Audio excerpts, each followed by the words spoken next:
back to the podcast. This is the Banned Books Podcast, episode 130. And as always, we are your host, Christopher Gillespie. Chillin' and willin', maxin' and relaxin'. Still. I'm Fast Forward, and I am Donovan Riley. A blessed Eastertide to you all. Mm-hmm. Much like Christmas, Easter does not actually occur on only one day, but on the church calendar, it continues for a while. I kind of wonder if the way that folks are experiencing Easter now is kind of how we actually always experience Easter. We're just like, that's it? After it? Yeah. Because we have to work, right? Right, exactly. Monday is just another work day.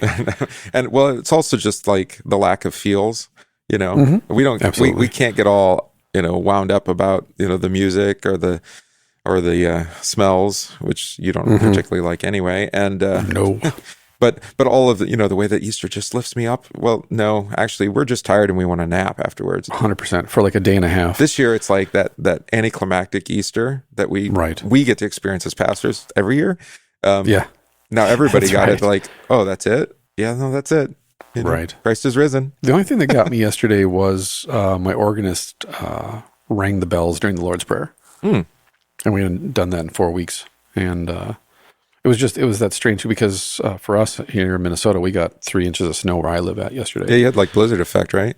Yeah, we did for sure. And so there was this quietness because of that. And obviously because of the quarantine, it's August 13th when we're recording this, 2020 during the COVID. August? How about April?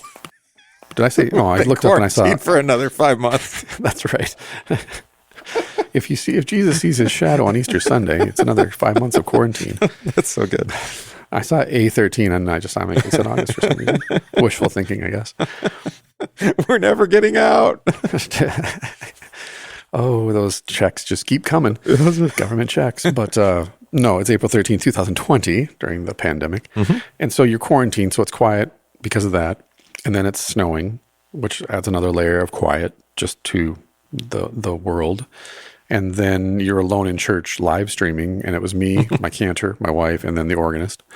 And so the bells literally rang out, and you could actually hear the bell up in the tower echo back down into the sanctuary, but then you could also hear it outside, echo back at the church. Yeah, off your the other, like your house and the house across the street. Yeah, exactly. Yeah.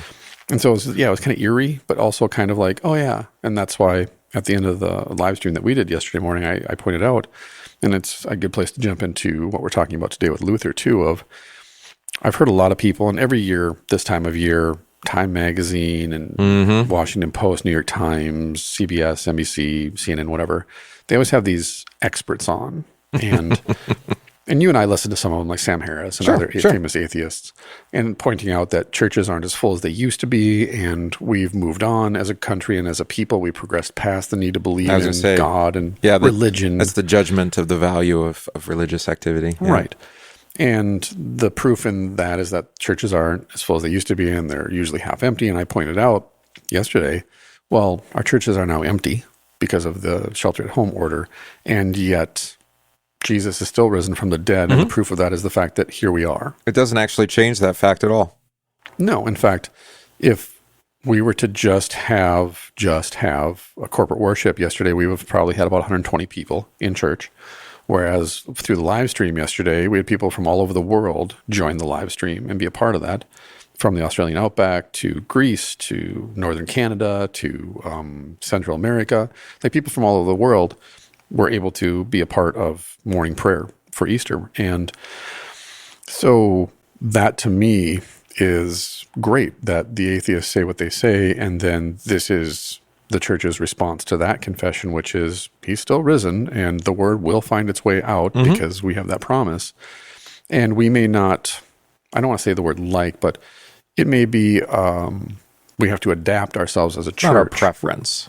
It's not our preference, because there is something about the body of Christ that is stressed in the New Testament, and there's something about the assembly of Israel in the Old Testament, that there's something to that, being gathered around your God. Well, it's kind of the thing from the beginning, It's not good for a man to be alone, and there's his wife, and then there's children, and it's kind of made that way. Like God really likes flesh and blood and real stuff. Putting people together in community, yeah.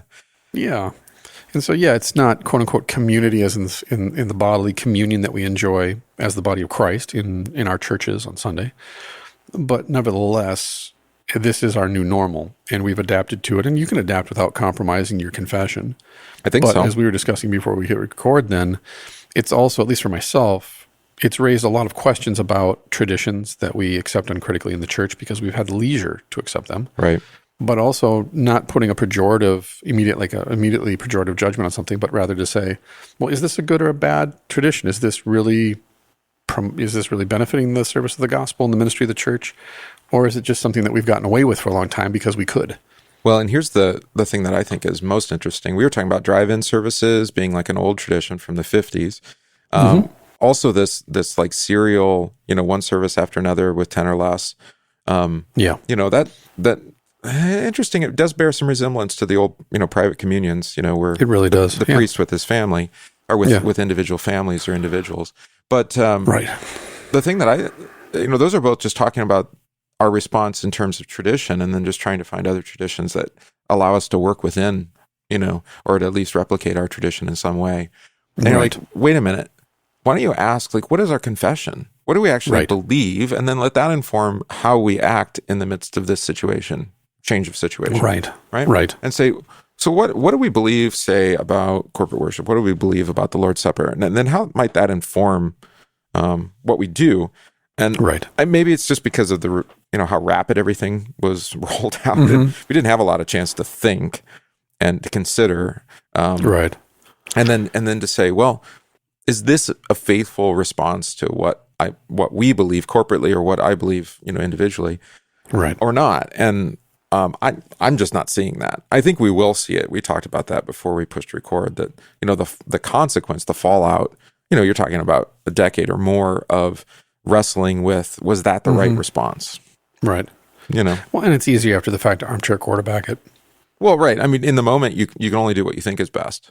Right. Use your reason and sense and say, this. I think this is a good response. In my opinion, the people that I disagree with, they're not doing it maliciously. They're doing it because they believe it's the faithful thing to do, and it's how you serve your congregation as best you can. No, and I'm not judging it either. Because I would have to subject myself to that same judgment then. Right. I have enough judgment reserved for myself. I can't be distracted by others. Right. But I think that's the point too, is that after the fact, it's easy to say to that person or that group, you are wrong, and here's the reasons.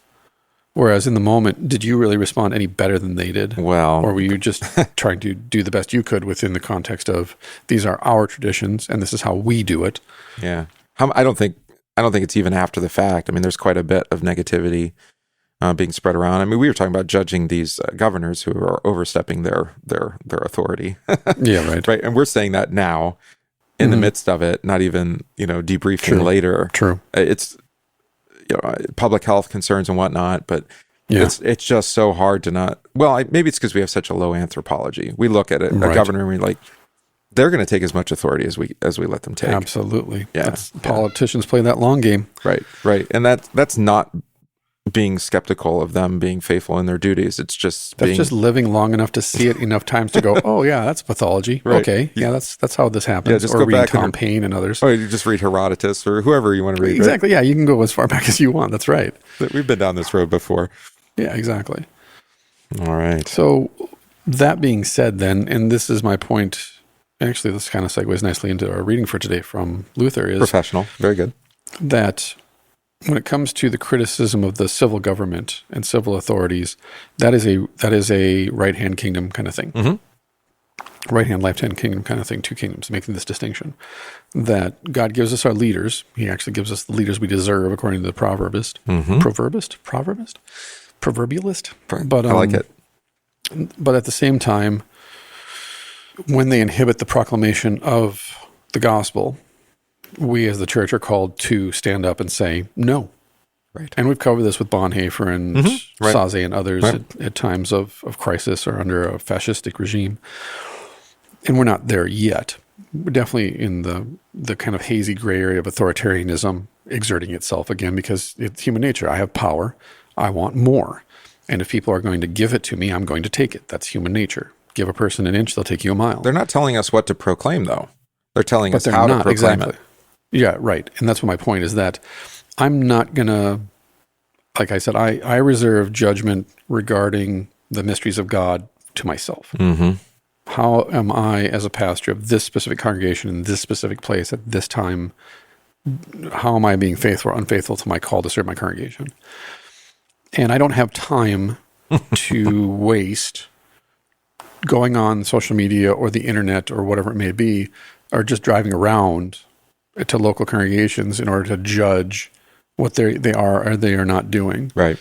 Because I have enough sin to repent of. I don't need to go find other people to kind of like, well, I know I'm a sinner, God, but what about that guy? What about that guy? Right. And for me, again, that's a third article thing. That's a salvation thing. And Luther has a lot to say about that too. But on the other hand, and if you want to check that out, go read Letters for Spiritual Counsel, where he covers this when he writes to ministers about these kinds of things. But the flip side then is that when it comes to the civil authority, that's my attitude, is as a citizen, this is my opinion as a citizen. As a pastor, as a Christian who's a citizen, here's my opinion. However, at the end of the day, as a citizen, I'm going to criticize my government if I think they're overstepping the bounds and violating my civil rights. Mm-hmm. As a pastor, my primary concern is my flock. Yep. And so it's not, to me, it's not an either or, it's a both and. And it's, again, like I always talk about, it's holding that tension between the two and not letting one slip. Well, and you have actually a great deal more authority over your flock than you have as a citizen before you're, good government is going to respect their citizens. They're going to listen. Right. In fact, we pray for that in the litany. Right. Yeah. For order, for the sake of order. And what's the other word? It's escaping me. Peace, tranquility, something like that. Right. Yeah. Yeah, right. That's right. Yeah. Right. But as far as your authority over your flock, that you're not a ruler. Well, you are a ruler in a sense, right? I'm a leader. Not in a tyrant. I'm their kind of leader. Sense. Yeah. Yeah. And they're looking to you to say, all right, here's how we keep the faith, keep right. Keep Jesus and his word near now in this situation. Well, that's a great point that you bring up then, though. This isn't a matter of faith, it's a matter of polity. Mm-hmm. Exactly. It's not a matter of are you still baptized? Yeah. But it is a matter of practice but how are we going to maintain our polity as a congregation locally during a shelter at home or quarantine order? And then how am I as your pastor going to communicate with you? How am I going to get the word of God into your ears? Mm-hmm. How are we going to do this? Right. And then at the same time, ask those questions of tradition and practice and strategy and mission. Right. And keep asking them. Right. Hopefully for the mutual consolation and comfort of the brethren. Right. That being said, then, this also then goes to the point of active and passive righteousness, which we've been talking about. Right. Active righteousness is great in a civil, political sense. Luther talks about that. Even in a pastoral sense. Yeah. Even in a pastoral sense, in a first article sense. Your pastoral vocation is a first article vocation. Just happens to handle third article stuff. Mm-hmm. There are no pastors in heaven, folks, so rejoice. Woo. And I know I will. Exactly. Every day in heaven is the day after Easter Freedom! Sunday. That's right. And somebody sent me that meme, and I said, you do realize that when he screams that he's being disemboweled, right? And they're like, I do. That's why I sent it. I was like, good. You care. You love me. But that's the point, is that we're active righteousness is fine in relation to the civil authorities, in relation to earthly law, in relation to your neighbor, even as you said, as a pastor to his parishioners. However, in relation to God and our salvation, we are entirely passive. Mm-hmm. And we see then in a lot of church political movements a shift from passive to active righteousness. Right. And I use the example of when the church becomes political, like we've talked about Zwingli before, and Zwingli's protest against the Swiss, for example, being recruited by the Pope for his crusades and saying, no, you can't do this anymore. Or the Anabaptists who said, you can't even swear an oath in court. You can't be a police officer, a soldier. You can have no earthly role in these things because the Ten Commandments say this, that, and the other thing, and the Beatitudes and so forth. So you see the confusion of first and third article in those kinds of movements where they start out theological, but then they quickly become political. And like liberation theology is a more recent example, that liberation theology is very much based on we are the oppressed and God is on the side of the oppressed. You are the oppressor and it's satanic. And therefore we actually have a God-given duty to overthrow you. Right. And the priests and the church actually then function as the the promoters of this quote unquote theology, which is really just an ideology masquerading as theology. Right. And then, of course, I've seen this myself because I've been in Central America liberation theology didn't die. It just became a part of the culture. It became enculturated. And the people then that revolted in the 60s and 70s and 80s and even into the 90s in places like Guatemala, when they got into positions of power, became, kind of oppressors. Right. And they had to change their theology to adapt it to their new status. Because they're not the oppressed anymore. They're sleeping in these queen-sized beds, and they have private vehicles, and they have mansions, and they have armed guards. Yeah, once the ideology has been fulfilled, right, you find out, it actually wasn't a theology. It didn't have any permanence. Right. Yeah. I'm thinking of liberal Christianity as well, American liberal Christianity, and how often it's hard to distinguish between what is theological, what is political, and what is, this new morality, and then also therapeutic. Yeah. Self-help. Yeah. And it's like when you have churches saying, well, you must vote for XYZ candidate because they hold to these views, and you're like, okay. Right. Morality is good for civil order and right. Protecting one's neighbor, but that's not the same as Jesus dying for you to forgive you. Yeah. Right. And that's what I see. And so what we're diving in today in the introduction, Luther's introduction to St. Paul's argument in the Galatians letter, it goes back to this point of the difference between active and passive righteousness, the language of what you must do and the language of gift. So let's dive in. A parched land cannot through its efforts bring on itself the joyful satisfaction of a long torrential rain. Neither can it produce rain through its own splendor and strength, which is like we were just talking about. You start doing these different kinds of revolutions or reformations. And as we've talked about before, Dr. Luther did not set out to start a revolution or reformation. Nope. That was not his intent. Nope. And whether he was just politically naive or willfully ignorant is up for debate, and scholars have done that. Wasn't it casually brilliant? I'm trying to think of the right word. I mean, he's kind of like what do you call it? A bull in a vineyard, right? Yeah. Or the boar in the vineyard. Boar in the vineyard. Yeah. Right, where he's just like tearing through the vineyard, didn't even realize what he was doing, and yet I'm just here to eat. Just here for a snack. Yeah. Yeah. But when these movements start, and you look at the context, there's a podcast I started listening to now called Martyr Made, and it's kind of like hardcore history. Okay.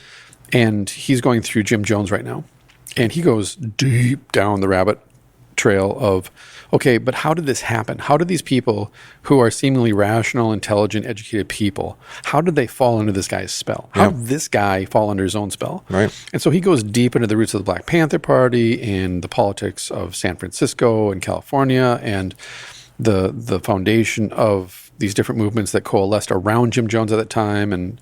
And basically what he's saying is, like, Jim Jones didn't just happen. And these people weren't these blind mice following this piper and his tune, but that there was a lot that happened that kind of flowed into this moment for this to happen. And we tend to think of things in binary terms because we don't want to take responsibility for the nuance of the argument. But as the host says, when he does the research for these programs, he doesn't record until he has found something about the person that he's researching that he can empathize with. Oh, I see. He can say, I disagree with you. I disagree with your methods, but I understand why. I can see I understand how you got there. Yeah. Yes. Yeah. And I think that's an important point to draw out, though, is that whether it's a Luther or a Zwingli or a Martin Luther King Jr. or a Billy Graham or whoever it might be, there was a lot that happened for them to become who they were and for people to gather around them and say, we're going to join this movement. Well, we want to be a part of it. Which is what Luther's talking about, this parched land. It's not prepared to receive the rain. Yes. Right. And what you're describing is, right time, right place, Luther himself being one of those kind of guys. Right.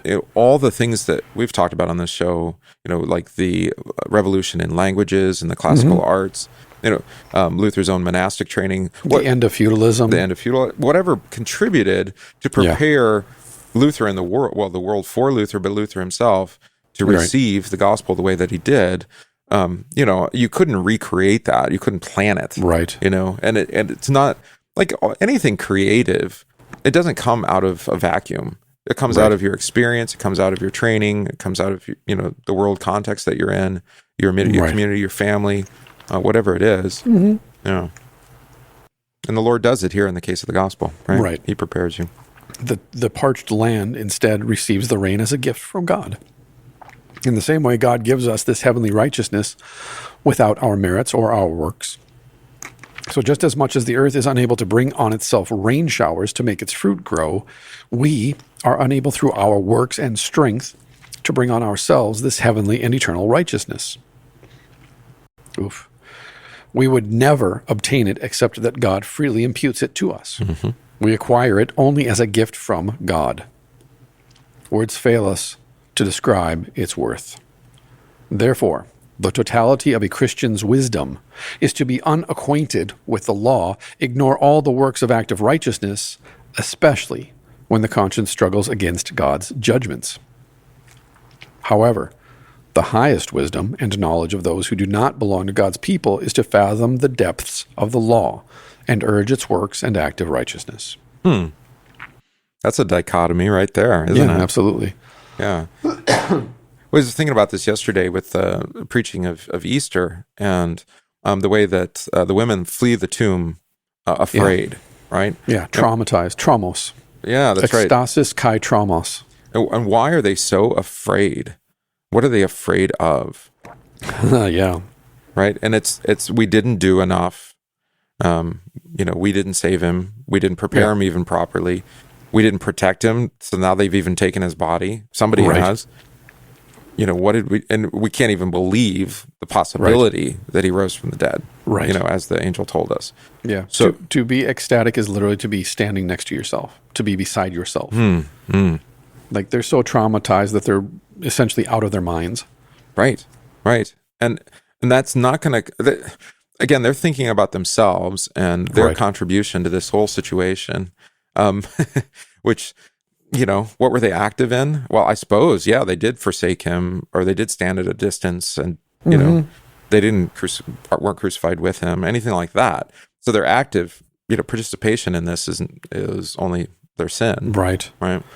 And they have to passively receive that word from God, and or from the angel in that case, right? And they won't. Why? Because they trust in themselves still, right? But it's so easy to slip into that because a Christian's wisdom is to be unacquainted with the law and ignore all the works of active righteousness. And yet that's why in a grander and a kind of more abstract sense, we see these political movements become theological and vice versa. But, you just think of theocratic governments like Iran, for example, in the present tense, or the different caliphates in the past. But when it comes to our actual flesh and blood vocation that God has laid on us to do, whether it's marriage, parenting, pastoring, your job, your school, whatever it may be, it's so easy to slip into, how is God going to judge me based on my job performance? Right. We think of our vocations as these kind of job, they're like a test. And then at the end of the test, we get a job performance review, which is the judgment. And the weight of that, it just drives you into fear. Weight. Yeah. It's like, my marriage is on the rocks, or my kids grew up and left the house and now they're starting to blame me for everything that's wrong with the world, or I didn't get that promotion that I've been working so hard for at work. And in fact, one of my people on my team undercut me and got the promotion. Now they're my boss. Yeah. Or, I studied for this test and then I got a D on it because I didn't give the right answer on the essay or something. So we want to take that kind of default approach to life and then apply it to our life with a faith with God. Exactly. Yeah. We look at the cross. We're given forgiveness of sin, and then we turn our back to the cross and we go, but what about this? What about that? Well, if I did this. Yeah. And obedience and participation, in the ordinances of the church, that's a struggle right now, isn't it? It's like, 100%. How can I be a Christian and not do X, Y, or Z? Yeah. And I saw somebody post this on social saying, I've been using the expression too. This is like a big reset button to ask the question. And as we talked about before we went on the air, like, why are we doing what we were doing? Because we can't do it right now. And then after we can do it again, will we? Will we bother with all those meetings when we figured out that we can just do it online now? Yeah, Will we bother with, won't we just do online Bible studies more often? Because it's basically just pastor talking to us anyway. Right. Well, like I commented again, this is my dumbness, is doing FaceTime chats with people and having coffee. That people are like, I miss getting together for coffee. I'm like, we can have coffee and FaceTime. We can video chat and have coffee. Yeah. And they're like, yeah, absolutely. It's not and embodied, but it's still the conversation, and it's still coffee. Right. Well, and we're doing it here. I mean, we'd love to, we're Right. 5 hours apart. We'd love to get together, but Right. this works. Right, exactly. Or we've made it work anyway. Yeah, we made it work. But I think for you and me, well, at least I'll speak for myself. I prefer face-to-face communication. I try too. not to even talk on the phone anymore. No, it takes too long. FaceTime. It takes too long, but it's also, I can't see your face, so I can't see your body language. I can't see your expressions when you're talking. Yeah. Well, you and I use stronger language sometimes, which you need to have all those interpersonal communication things, signals. I was going to say, I'm very blunt in text. Right, exactly. And with people. Whereas you're just as blunt in person, but when you can see them and their reaction, then you can respond appropriately. Right. Right. It's like when I texted my elder last week, he can't see me smiling, so he thought I was insulting him. Of course. Yeah. Yeah. Yeah. Yeah. I feel like it's exhausting because all the filters that you have to put on to do digital communication, because you have to think of with all these levels, both how you control your face, your mind, your eyes, all those kind of things, but then also like, okay, I could say this to them in person, but can I say it in this medium, in this format? Right. And we were talking about this is the reason that I prefer the live stream to pre-recording something, even though I'm compromising the video quality, is that point right there, is that I know I can see from the feed that people are there and they're watching. Hearts. Yeah, exactly. And so I can see all that. Yeah. So I know they're watching. And so for me in the moment, then it means be professional, show up, do your job, do what you're called to do. It gets you in the game mentality, right? Yeah, and versus, I'm just speaking for myself here. If I were to pre-record it, it would feel like a performance. Well, because I'm interacting with imaginary people rather than actual people. I had to pre-record just because of our internet service at church. But I brought my children, because I'm basically I took them there and we just did it on site. So at least I had some people there that were listening. And that were giving me cues. Right. And I think that helped. Well, and this is my point. My point is that I hope that in this sense, this active versus passive righteousness is that we have a conversation about, is your worship on Sunday more performance art and theater than actual worship? And do you fall into the temptation to turn worship into an act of righteousness versus passive righteousness? Right, exactly. Meaning you're there to receive the gifts of salvation. And that, we do what we do for the sake of good church order, but at the same time also, when you see people trying to replicate the divine service, for example, in the historic liturgy via video stream, the people aren't participating in the divine service. They're watching the divine service happen. And as a consequence, I wonder if that doesn't then become a kind of theatrical production at a certain point. It's a different medium, right? Right. I was thinking about, we're not going to have our confirmation day probably, or we might, I don't know. But I was thinking about the language that people use for confirmation and for the sacrament. But at the very least then, like for myself, it also causes me to take a step back and go, okay, we have this tradition here, and we do the historic liturgy here, but I'm not doing it live stream because, again, there's no sacrament and other reasons. But at the same time, when people come back to your point, is it going to continue to be business as usual? We're just going to, hey, let's go back to the status quo and let's just do things the way that we've always done it without being critical. Right. Or is it going to be, hey, because we were stuck at home and because we were doing the video streaming and because we were doing morning prayer with you and, like you said, doing the Bible studies this way, it's not embodied. And for myself as a person, as a personality, I need that interpersonal flesh and blood in the room presence. Even like with Alcoholics Anonymous, for example, I talk with friends who are in Alcoholics Anonymous. They're really struggling with online AA meetings too, because there's just something about sitting around a table, shoulder to shoulder with people, seeing each other's body language, looking in people's eyes, putting all that out there, and then walking out of that room. There's a symbolic power to that, but there's a real energy to those kinds of meetings as well, as you know, from Bible study, confirmation, Sunday school, to corporate worship. Right. But we were made for that. But that's a passive thing. You receive that bodily presence. I mean, you can't really create it. You can't change. I mean, you can't even really. Yeah, I mean, you can't really control necessarily even who's there. I suppose you can to some degree. I was thinking of the language that we use as a church, though. What was the big thing? Looking at confirmation coming up. Oh, when is so and so going to make their confirmation or take their first communion? I'm like, and the way that we inherit or we bring in that very active language. It's like the fact that this kid's going to say anything about the faith is a work of the Holy Spirit. Okay, it's passively received. That they receive Christ's body and blood. It's not. They don't take it. They receive it. Right. I mean, Jesus says, "Take and eat," but baptism is confirmation. Well, and that's right. It's like they're already confirmed. It was done. Yeah. Done back when for most of them when they were little babies. So it's interesting too. The word confirm means to strengthen. Oh, that's true. From the word firmo. So that's the pastor's job with confirmation instruction, to strengthen their faith. Essentially, yeah. Okay.